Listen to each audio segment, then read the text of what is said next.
할렐루야. 시간에 모인 우리 성도님들, 또 집에서 유튜브로 예배드리는 모든 성도님들께 하나님의 축복의 은혜가 임하시기를 주의 이름으로 축복합니다. 지금은 어두움의 시대입니다. 참으로 오온역이 온 세상을 덮고 있고, 전염병이라고 하죠. 전염병이 덮고 있어서 참으로 시대를 분별하기가 곤란한 참으로 불확실성의 그런 환란의 시대입니다. 어두움의 권세가 세상을 지배하고 있는 거죠. 어두움의 권세는 당초에 타락한 천사 마귀가 세상을 지배하고 있기 때문에 이제 자기 때가 얼마 남지 않은 줄 알고 마지막 최후의 발악을 하는 이때입니다. 이럴 때에는 더 열심히 신앙생활을 해야 됩니다. 괜시리 이런 소식 저런 소식에 편승해서 떠밀려서 어거지로 마지못해서 신앙생활하는 것이 아니라 참으로 이럴 때일수록 자기 영혼을 위해서, 또 내 가족의 영혼을 위해서, 또 교회에 있는 우리 성도들의 영혼을 위해서, 또 나라와 민족을 위해서 참으로 기도하고 또 기도하는 이런 때이지, 이럴 때라 해서 기도가 더 약해지고 더 나태해지고 이런 상태가 이루어진다면 참으로 그동안 얼마나 우리가 어려움을 딛고 얼마나 힘든 그 일을 다 이기면서 내 영혼을 여기까지 쌓아오고 여기까지 인도한 우리의 신앙이 잘못하면 한순간에 무너뜨려져서 네가 참으로 신앙이 여기까지뿐이 안 되냐 하는 상태로 접어들 수가 있습니다. 주님은 분명히 말씀하시기를 말세에 내가 양과 염소를 구별한다. 양은 오른편에 염소는 왼편에 둬서 내가 구분한다고 분명히 말씀하셨기 때문에 이럴 때일수록 심기일전 참으로 기도에 힘쓰고 내 영혼을 위해서, 내 가족의 영혼을 위해서 더 힘써 기도하는 그런 은혜가 임하시기를 주의 이름으로 축복합니다. 하나님 앞에 참으로 진실된 예배가 돼야 돼요. 예식으로 와서 앉아있는 그런 어리석은 자가 되지 아니하고 진실된 마음으로 하나님을 사랑하고 내 영혼을 사랑하는 마음으로 예배에 임해야지. 우리 영혼은 하나밖에 없습니다.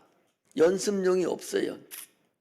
그러므로 참으로 이럴 때에 정신을 바짝 차려서 더 열심히 주를 찾고 주를 찾는 자가 되어야 됩니다. 이보다 더 어려움이 있을 수도 있어요. 예배를 전혀 못 드릴 때도 있습니다. 유튜브 예배도 못 드릴 때도 혹시 올 때도 있습니다.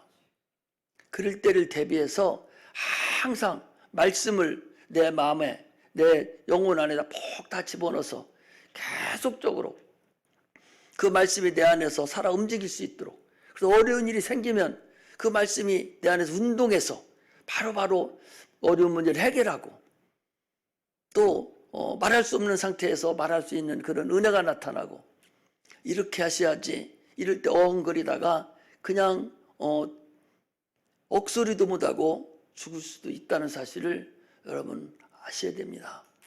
그래서 지금 교회에서는 유튜브에 그 홈페이지에 목사 칼럼을 계속적으로 넣어놓고 있는데 여러 번에 걸쳐 얘기를 해줘도 그 못 알아들어서 참으로 답답합니다.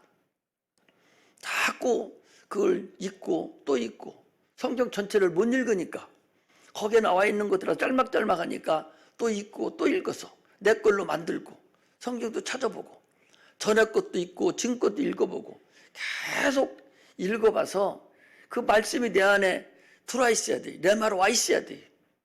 그래야 어려운 일이 당할 때에 그 말씀으로 승리할 수가 있습니다. 그렇게 하시고 여러분 참으로 이 어려운 때를 지혜롭게 잘 극복할 수 있는 그런 은혜가 임하기를 주의 이름으로 축복합니다. 우리가 예수를 왜 믿었습니까? 영생을 얻으려고 믿었잖아요. 하나님이 세상을 이처럼 사랑하사 독생자를 주셨으니 누구든지 저를 믿으면 멸망치 않고 영생을 얻게 하려 하심이니라 그랬어요. 우리는 한평생 삽니다. 나이 많이 먹은 사람도 나이 적게 먹은 사람도 한평생 살아요. 출생과 더불어서 딱 쉬지 않고 계속적으로 낡아져가고 또 늙어가서 병도 들고 또 낫기도 하고 아프기도 하고 이렇게 살아갑니다. 그래서 생명이 소중함을 알지요.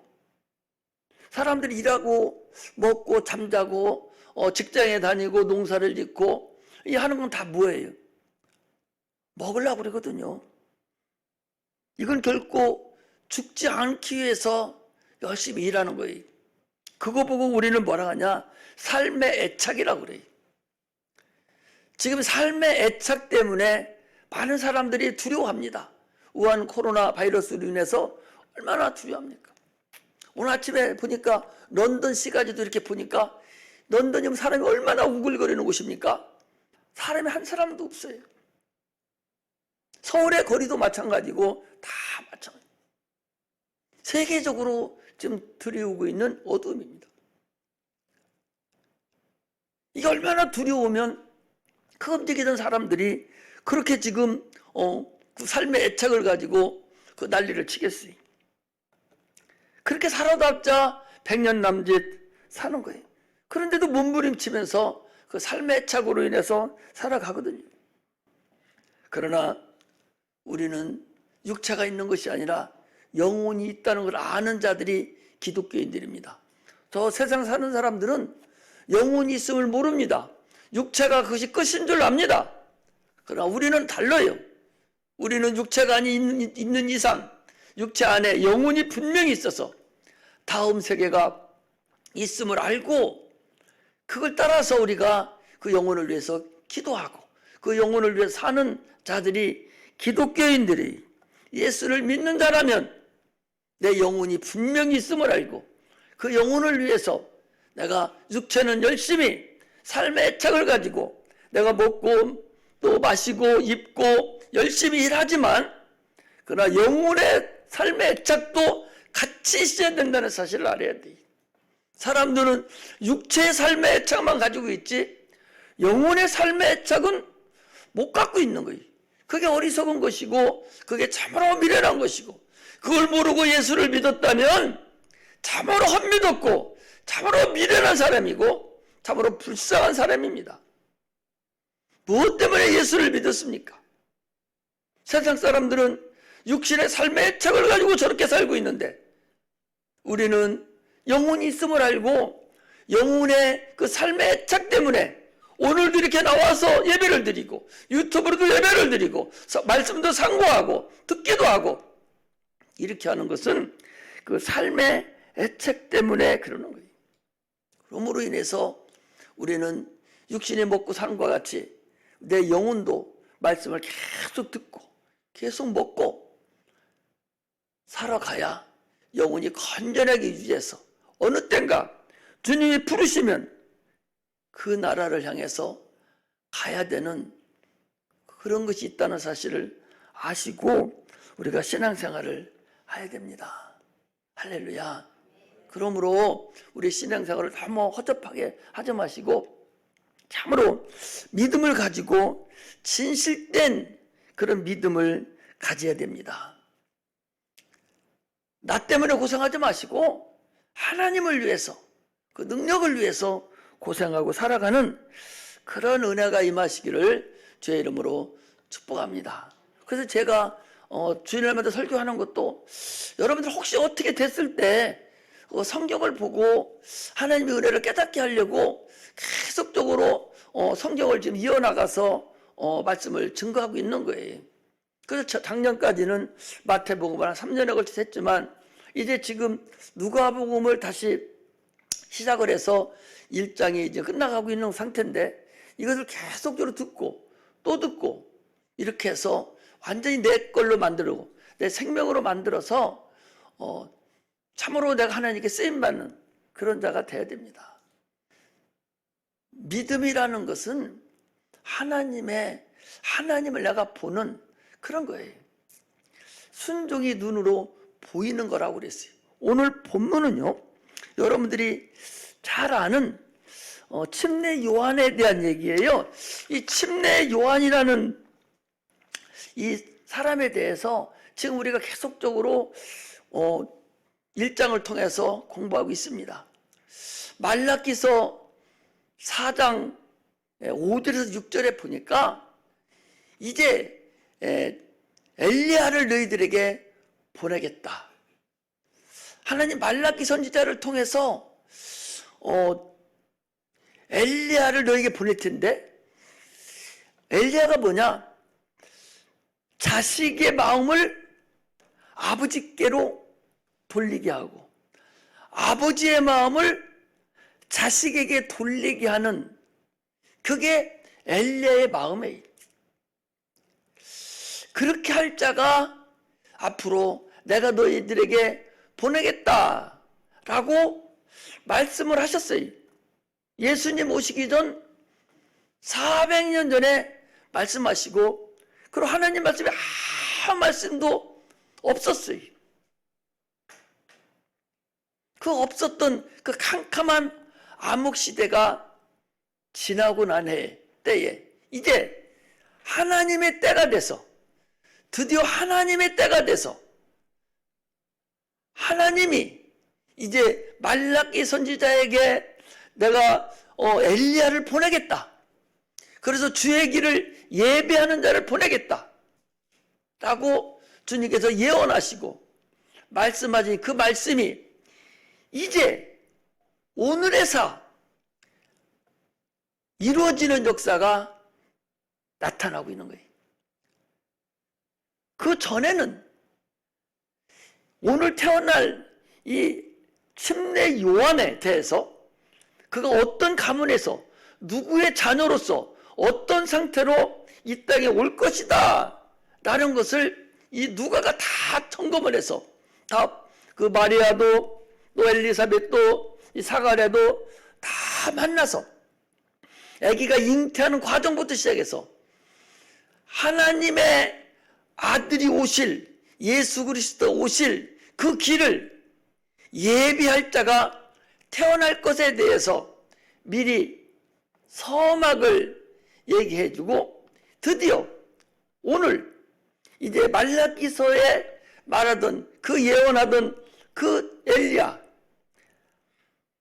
오늘 출생하는 그런 과정을 오늘 얘기한 것을 우리가 볼 수가 있습니다. 거기 보니까 엘리사벳이 해산할 기한이 차서 아들을 낳으니 그랬어요. 해산할 기한이 찼다. 이것을 여러분들은 그냥 임신을 했으니까 이제 10달이 돼서 애가 나왔다 하는 의미도 분명히 있죠.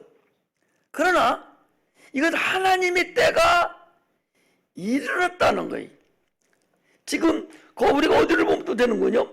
39절에도 보니까 이때에 하나님은 항상 자기의 때에 일을 하셔요. 마태복음에도 보면 계속 때가 얘기합니다. 이때 이것은 하나님의 때를 얘기하는 것이죠.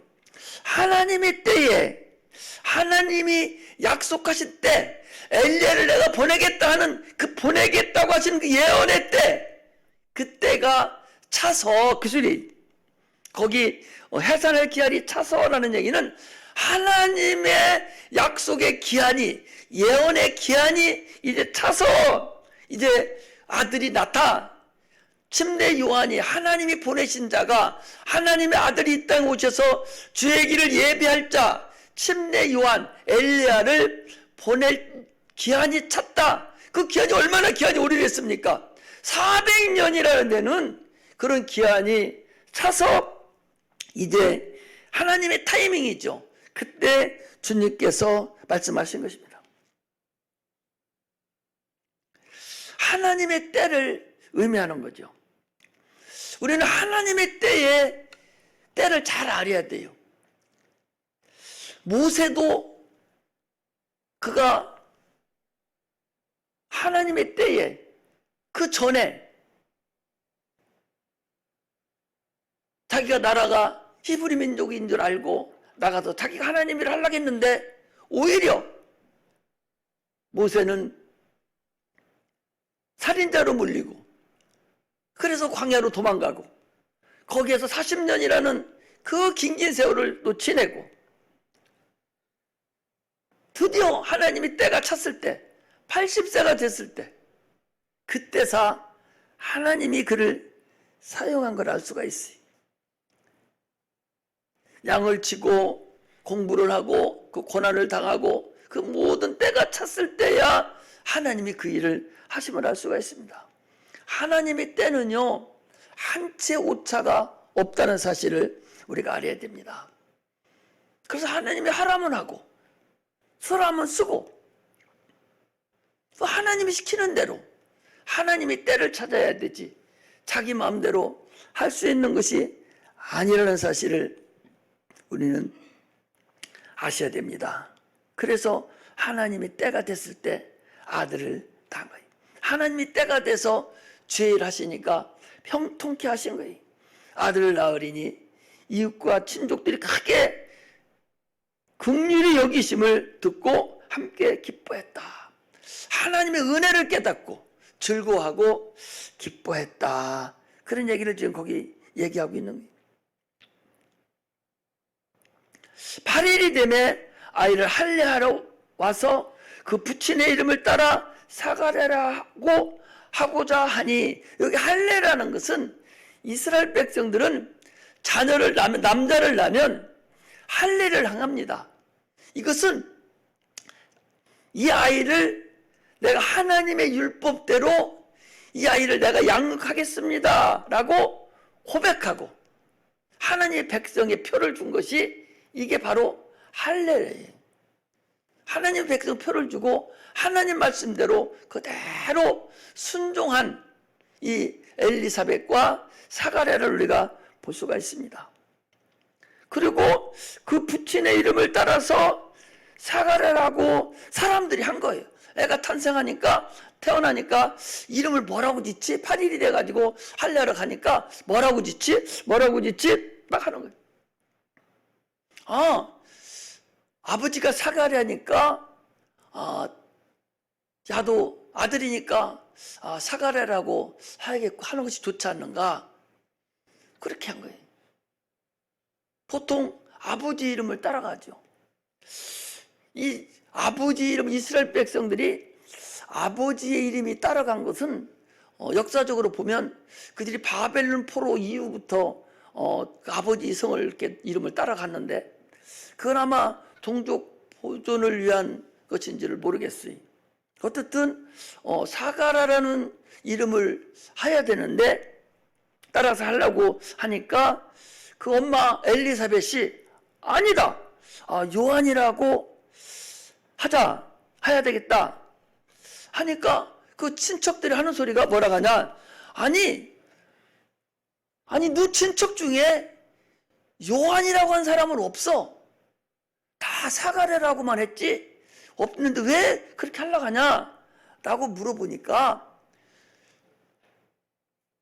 그 아버지, 벙어리가 된 그 아버지 요한, 그 사가랴에게 물어봅니다.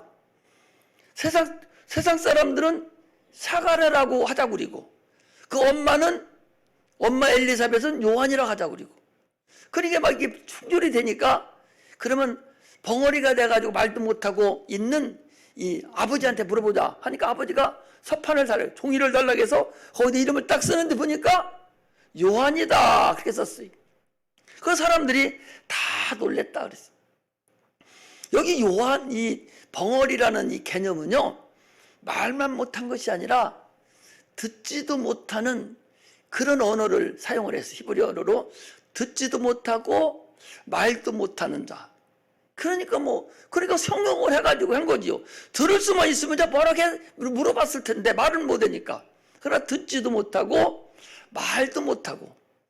그러니까 자기 부인한테도 알려주지도 못하고 그런 상태가 된 것이죠.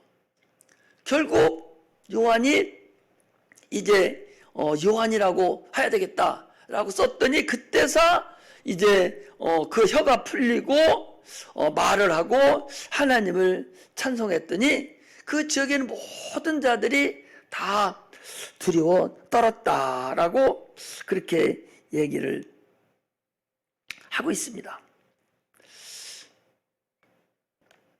이 순종이 이 하나님 말씀에 벙어리가 돼서 더 이상 말도 못하고 듣지도 못하는 벙어리를 만들어 놓고 끝까지 하나님 말씀에 순종한 그 요한, 그 사가랴를 얘기합니다.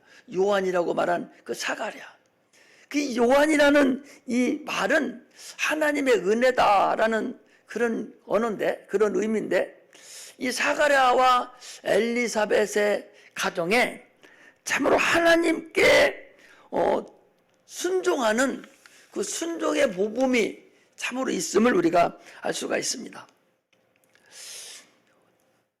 제가 올리는 그 칼럼이라는 곳에 있어요. 순종은 활짝 핀 꽃과 같다라고 칼럼에 올려놨는데 오늘 이 사가랴와 엘리사벳의 하나님 말씀에 대한 순종을 말하려고 합니다. 꽃이 피죠. 열매가 열리려면 반드시 꽃이 피고 그리고 꽃이 져야만이 열매가 열려요. 우리가 하나님 말씀에 순종해서 성수주의라고 오늘 여러분 나왔잖아요. 또 11조도 드리고 감상금도 하고 전도도 하고 기도도 하고 헌신도 하고 이것은 하나님 말씀에 순종하는 꽃입니다. 이 꽃이 이 순종이 보이는 거예요. 이 꽃이에요. 꽃은 반드시 열매 맺기 전에 꽃이 피어야 되지요. 열매를 맺으려면 반드시 꽃이 펴야 열매를 맺을 수가 있어요. 열매 안 맺고 어떻게 이게 다음 얘기해야 돼. 꽃이 펴야 열매를 맺는데 그 열매가 꽃이 펴서 자동적으로 그냥 열매를 맺느냐? 맺지 않습니다. 벌이 와서 수정을 시켜줘야 열매를 맺는 거예요. 그 벌에 해당되는 그분이 누구냐? 그분이 하나님의 능력이라는 사실을 알아야 돼. 그분이 하나님이라는 사실을 아셔야 됩니다. 할렐루야. 순종의 꽃이 나타나고 반드시 꽃이 피어야 되잖아요. 우리 열매가 열려면 반드시 꽃이 피고 열매를 열리기 과정에 반드시 벌이 와서 나비가 와서 수정을 시켜줘야 열매가 열리듯이 우리의 순종이 우리의 꽃으로 우리 순종이 꽃이 순종으로 나타났을 때 하나님이 그걸 보시고 하나님이 우리에게 수정을 시켜주는 거예요. 하나님이 우리에게 그 열매를 열리도록 수정을 시켜주는 거예요. 그래서 능력이 나타나고 열매가 주렁주렁 열리고 복이 임한다는 사실을 우리가 알 수가 있습니다. 이게 바로 순종이에요. 순종은 예수 믿는 사람들의 꽃입니다. 이 순종이 없는 상태에서 반드시 열매를 얻지 못합니다. 우리의 순종이 꽃으로 활짝 피시기를 제 이름으로 축복합니다. 할렐루야. 진짜 꽃만 열매를 맺추지 가짜 꽃이 열매 맺히십니까? 불가능하잖아요. 벌이 아무리 꽃을 이쁘게 만들고 잘 만들어놨다 할지라도 벌이 그 조화 속에 가서 수정시켜주지 못합니다. 설령 수정시킨다 해도 열매는 열 수가 없어요. 진짜 꽃에만 벌이 날려드는 거예요. 그 꽃이 아무리 보잘것없고 현찮고 작고 연약하다 할지라도 진짜 꽃에만 벌이 가서 수정을 시켜주는 거예요. 그럴 때 열매가 열리는 거예요. 그러나 가짜 꽃이 아무리 화려하고 잘되고 냄새가 난다 할지라도 거기는 벌이 가지도 않을 뿐만 아니라 벌이 가서도 앉아있다 나온다 할지라도 그 열매가 열릴 수 없다는 사실을 우리는 아셔야 됩니다. 할렐루야. 그래서 순종이라는 꽃, 이게 활짝 피고 하나님이 역사하실 때에 하나님의 응답이 우리에게 나타나는 거예요. 이 사가랴와 엘리사벳의 가정에 하나님의 말씀대로 그들이 순종하고 그대로 신앙생활하고 활짝 핀 꽃과 같이 순종을 했을 때 하나님이 원하시는 자 엘리야가 먼저 와야 되겠다고 하시는 그 하나님의 때에 엘리야가 탄생되는 그런 엄청난 가정의 축복을 받았음을 우리가 알 수가 있습니다. 그러므로 내가 행하는 순종이 과연 진실되고 내 마음을 와닿아서 하나님을 사랑하는 마음으로 내 영혼을 사랑하는 마음으로 진실된 마음으로 은혜를 깨닫고 내가 순종을 하냐 아니면 어쩔 수 없어서 말이 못해서 하느냐는 가짜 꽃과 진짜 꽃이 분별되듯이 여러분들의 순종이 진짜나 가짜나가 분별되어서 그것이 뭘로 나타나냐? 그게 열매로 나타나고 그게 응답으로 나타난다는 사실을 우리가 알 수가 있습니다. 할렐루야. 우리가 이 시간에 앉아서 예배를 드려도 신령과 진정으로 살아계신 아버지께 내가 하나님 은혜를 받았고 내 영혼이 구원을 받았고 내가 하나님의 자녀로 예배를 드리기 위해서 앉아있고 감사함으로 앉아있고 감사함으로 예배를 드리고 그리고 감사함으로 찬양도 드리고 또 헌물도 드리느냐 아니면 형식적으로 종교생활 하려고 그냥 와서 앉아있냐 이건 하늘과 땅 차이가 난다는 사실을 아셔야 됩니다. 얼마나 많은 사람들이 예배를 드리러 와도 자기 마음 편하려고 종교생활 하려고 인본주의적으로 와서 앉아서 형식적으로 의식적으로 앉아있다면 그의 헌신은 그의 예배는 가짜 꽃과 같은 거라는 사실을 우리가 알 수가 있습니다. 할렐루야. 그러므로 진실된 예배, 진실된 헌신, 진실된 충성이 있으시기를 주의 이름으로 축복합니다. 많은 걸 하는 것보다도 지극히 작은 거라도 네 마음이 과연 들어있느냐 안 들어있느냐예요. 하나님이 받으시느냐 안 받으시느냐입니다. 가인과 아벨의 제사를 봤을 때도 참으로 믿음으로 순종하는 마음으로 하나님께 예배를 드렸느냐 안 드렸느냐에 따라서 하나님이 받느냐 안 받느냐가 나타난다는 사실을 우리가 알 수가 있습니다. 할렐루야. 가짜 꽃은요 영원히 열매를 맺을 수 없었고 그건 종교생활일 뿐이고 그 종교에는 생명이 없기 때문에 거기에는 아무것도 하나님의 영광이 하나님의 역사가 나타나지 않습니다. 우리가 순종할 때는요 참으로 어려움이 있어요. 힘든 일이 있습니다.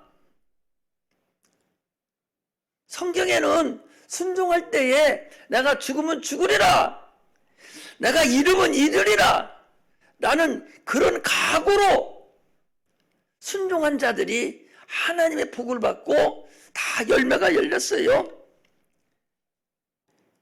내 육체의 것을 내려놓고 영계에 들어가는 거예요. 내 육책을 딱 내려놓고 순종할 때 그때 하나님을 만나는 거예요.